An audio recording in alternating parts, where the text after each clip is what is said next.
Uzgoj mrkve čini se dosta jednostavan, ali morate znati da postoje određeni koraci koji se moraju odraditi kako bi mrkva bila krupna, lijepog oblika, kvalitetna i prije svega ukusna.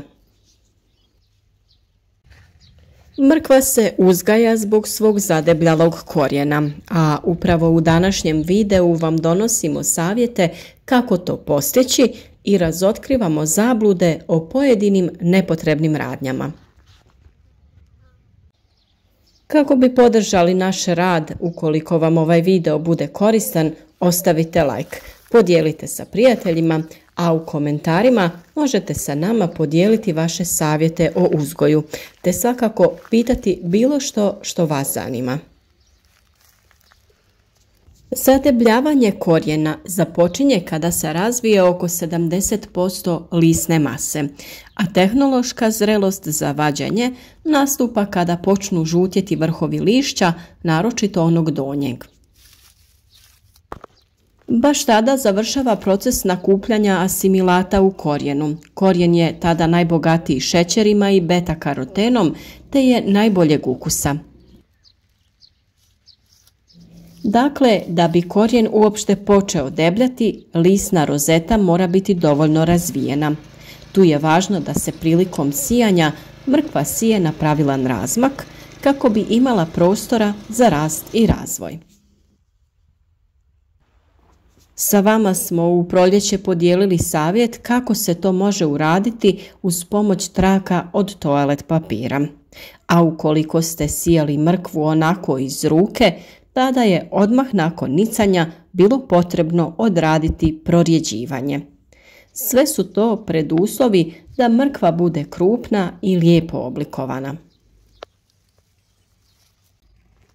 Upravo iz tog razloga šišanjem lišća prije početka zadebljavanja korijena njegov razvoj će se odgoditi, to jest početi će kasnije.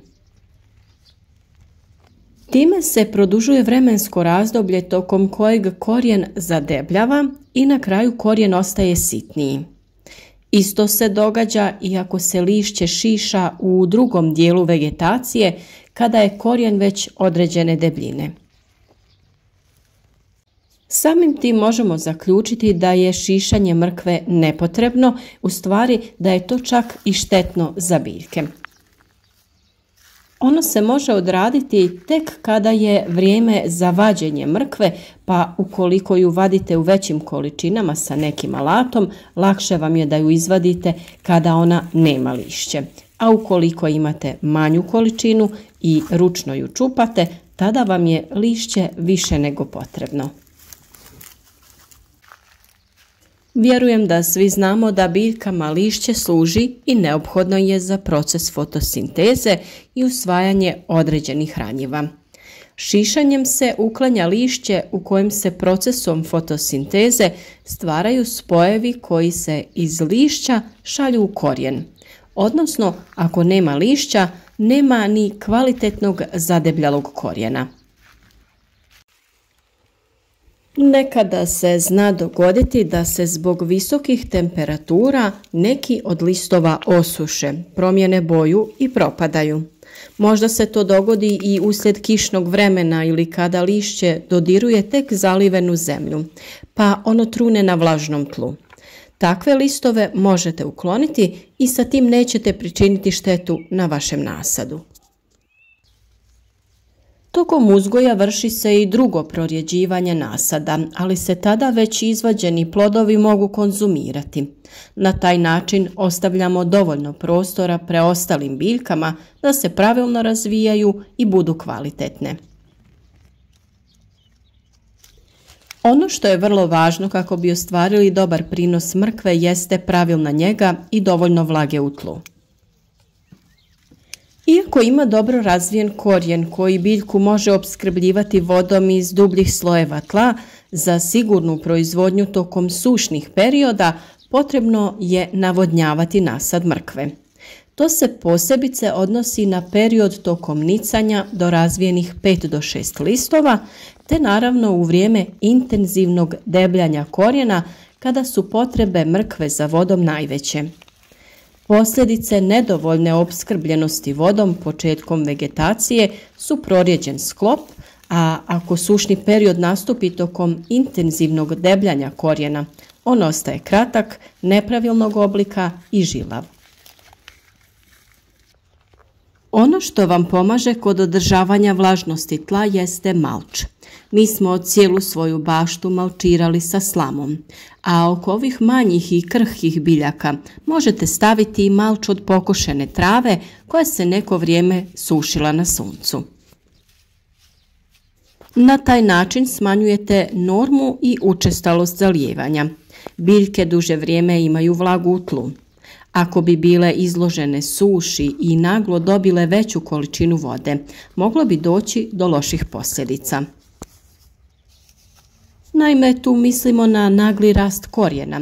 On bi od velike količine vode pucao, te ta mrkva ne bi bila dobra. To je posebno bitno ukoliko se bavite profesionalnim uzgojem povrća. Gnojidba svakako povećava prinos mrkve, a povoljno utječe i na stvaranje željeza i karotina u korijenu. Dušična gnojiva utječu na sadržaj vitamina A, a kalijeva povećavaju sadržaj šećera i vitamina C u korijenu. Fosforna gnojiva su također potrebna, ali ona ne utječu znatno na hemijski sastav korijena. Ako je tlo kiselo, potrebno je unijeti vapno, a količina naravno ovisi od postotka kiselosti tla. Već smo dosta govorili o toj temi, pa je naravno važno da provjerite kiselost vašeg tla prije nego se krenete baviti uzgojem, te odradite analizu zemljišta kako bi znali čega u tlu ima dovoljno, čega ima viška ili manjka. Dio umjetnih gnojiva unosi se u osnovnoj i predsjetvenoj pripremi, a ostatak u vidu prihranjivanja.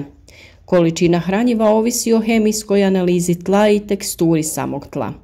Može se prihranjivati zalijevanjem, a može se prskati po listu, to jest folijarno. Svakako idealna prihrana tokom vegetacije je ona tekućim hranjivom od gaveza i koprive u omjeru 1:2. Gavez osigurava korijenu mrkve potreban kalij, a kopriva daje potreban dušik listu mrkve kako bi bilo zdravo i bujno. Recepte za ovakva prirodna hranjiva svakako možete potražiti u nekom od prethodnih videa na našem kanalu. Mi smo vam također u nekim našim videima predstavili organomineralna hranjiva kompanije Zoberbach. To su tečna hranjiva koja su dozvoljena i u organskoj proizvodnji. Jedno takvo je i Quality. To je mikrokapsulirano tečno organomineralno hranjivo sa naglašenim sadržajem kalija i ne sadrži nitrate, sulfate, hloride i karbonate. U ponudi također imaju i Vital Power Fos, tečno organomineralno hranjivo koje predstavlja novu generaciju 3 do 4 puta efikasnijeg rastvorljivog organskog fosfora sa dodatkom humina i ugljenih hidrata. Stimuliše bolje ukorjenjavanje i brz početni porast svih usjeva, djeluje na nižim temperaturama i na svim tipovima zemljišta, dok je fosfor usvojiv više od 80%. Kada se radi o zalijevanju i dodavanju hranjiva, najbolje bi bilo da koristite odstajalu vodu ili kišnicu, koju ćete držati u nekom većem spremniku. Ovako ćete lako pripremiti dovoljnu količinu hranjiva kako bi sa njim zalili sve biljke u vašem vrtu. Naravno, zalijevanje obavljajte rano ujutro ili predvečer kada su niže temperature, pa će biljke bolje da usvoje vodu, ali i hranjiva. Jedno od najčešćih pitanja kada je mrkva u pitanju jeste koliko dugo može da ostane u zemlji, odnosno da li će ukus biti bolji ako se izvadi iz zemlje kada je manja. Generalno, mrkva može da se izvadi kada je dovoljno velika i slatka da bi mogla da se jede, a koliko dugo može da se drži u zemlji zavisi od sezone kada se uzgaja.